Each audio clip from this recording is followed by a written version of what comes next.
Corona संकट से पूरी दुनिया जूझ रही है, भारत भी परेशान है और बिहार में भी कोरोना का संक्रमण तेजी से बढ़ता जा रहा है।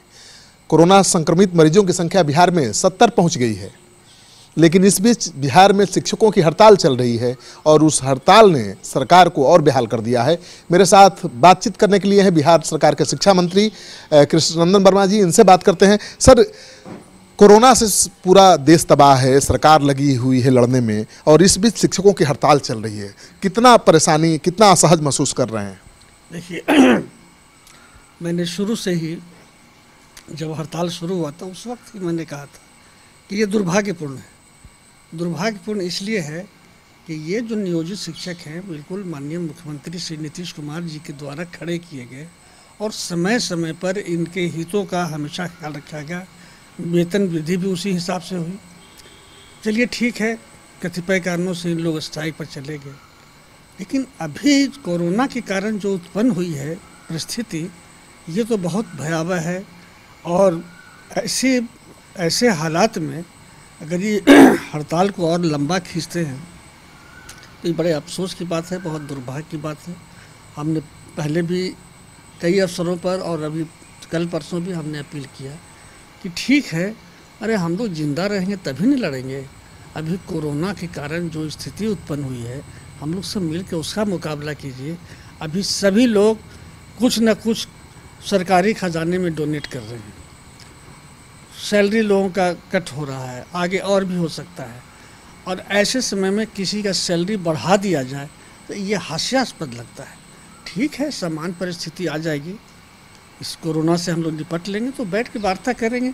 जितना हमारी हैसियत होगी, जितना हमारी ताकत होगी, हम लोग आपकी मदद करेंगे। और माननीय मुख्यमंत्री जी भी हमेशा इस बात को बोलते रहे कि हम अपनी हैसियत के हिसाब से आपके वेतन वृद्धि और अन्य सुविधाओं में भी इजाफा करेंगे। समान कार्य के लिए समान वेतन देना संभव है? खजाने में इतना पैसा है? नहीं, सवाल नहीं पैदा होता। और इसके लिए माननीय सर्वोच्च न्यायालय ने भी फैसला दिया है और उस फैसले के बावजूद पता नहीं किन कारणों से हमारे शिक्षकगण किस तरह से अपना स्टेप ले रहे हैं।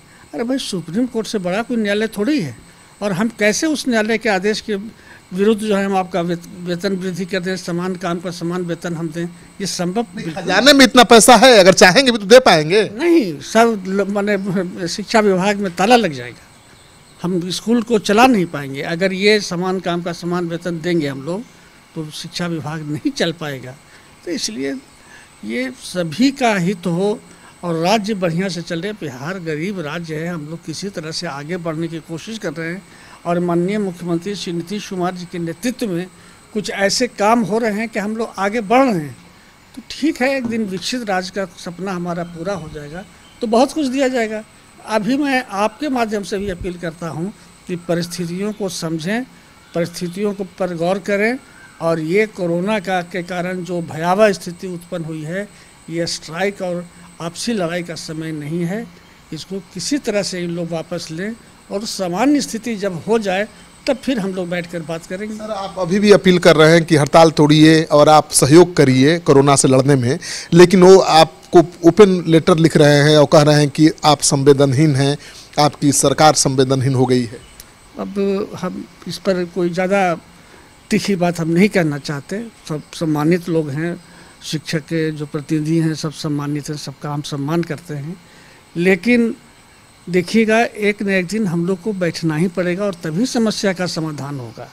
और इस तरह से तीखा बयान देने से या किसी की आलोचना करने से समस्या का समाधान थोड़ी होगा, तनाव बढ़ेगा, जो हम नहीं चाहते हैं कि किसी तरह से भी तनाव बढ़े। हम लोग आपस में प्रेम से समस्याओं का समाधान कर लें। शिक्षक मर चुके हैं, 42 कह रहे हैं कि 42-44 शिक्षक भूखमरी के शिकार हो गए, आप क्या कहते हैं? देखिए, विभिन्न कारणों से उनकी मृत्यु हो सकती है, संख्या मैं नहीं कह सकता, लेकिन मैंने आदेश कर दिया है विभाग को और विभाग तत्पर है कि जांचोपरांत जिन शिक्षकों की मृत्यु विभिन्न कारणों से हुई है उसको एक्स ग्रेशिया अमाउंट 4 लाख का जो मिलता है वो हम लोग उसको देंगे। और आगे जो अनुकंपा वगैरह की भी हम लोग सोच रहे हैं, उसमें थोड़ा सा काम करने की ज़रूरत है, तो अनुकंपा का लाभ भी मिलेगा जब नियम बन जाएंगे तब। अनुकंपा पर नौकरी मिल सकती है? हाँ, लेकिन अभी नियम बना नहीं है, चूँकि उसमें भी एक कारण ये है कि अनुकंपा पर नौकरी टीचर के मरने पर हम उनको टीचर नहीं बना सकते, क्योंकि टीचर बनने के लिए उनको टीईटी या एसटीईटी करना ज़रूरी है। तो इसी बीच में इसका समाधान हम लोग खोज रहे हैं कि इन लोग को अनुकंपा पर हम लोग कैसे एडजस्ट करें। आपको लगता है कि शिक्षक वेतन के बिना मर रहे हैं? वैसी बात तो हम नहीं मानते, काफ़ी अच्छा वेतन मिलता है। बीमारी हो नहीं सकती है, अरे कोई भी आदमी मर सकता है, बहुत सारे कारण हैं बीमारी के।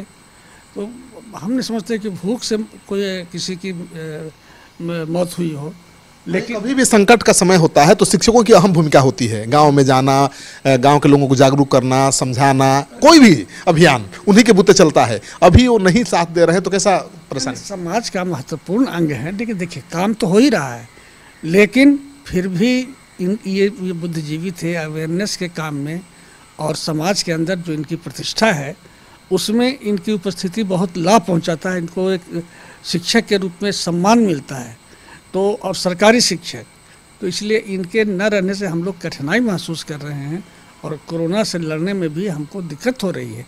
इसलिए हम फिर कहते हैं कि कोरोना को ध्यान में रख करके, हमारे ध्यान में रख के नहीं, ये किसी की जीत और किसी की हार नहीं है, ये परिस्थितियों के कारण आपसे हम अनुरोध करते हैं कि आप चले आइए और हड़ताल को वापस लीजिए। तो शिक्षा मंत्री साफ कह रहे हैं कि अभी कोरोना का संकट है, पूरा देश और राज्य उससे लड़ने में जुटा हुआ है, ऐसे में शिक्षकों की भूमिका बहुत अहम हो जाती है। तो ये बार बार अपील कर रहे हैं कि अपनी हड़ताल तोड़िए, पहले कोरोना के संकट से निपटिए, सरकार की मदद करिए इस संकट से निपटने में, और तब बैठ मिलकर हम बात करेंगे और कोई ना कोई समाधान जरूर निकलेगा। लेकिन इतना तो तय है कि समान कार्य के लिए समान वेतन देने के लिए सरकारी खजाने में पैसा नहीं है।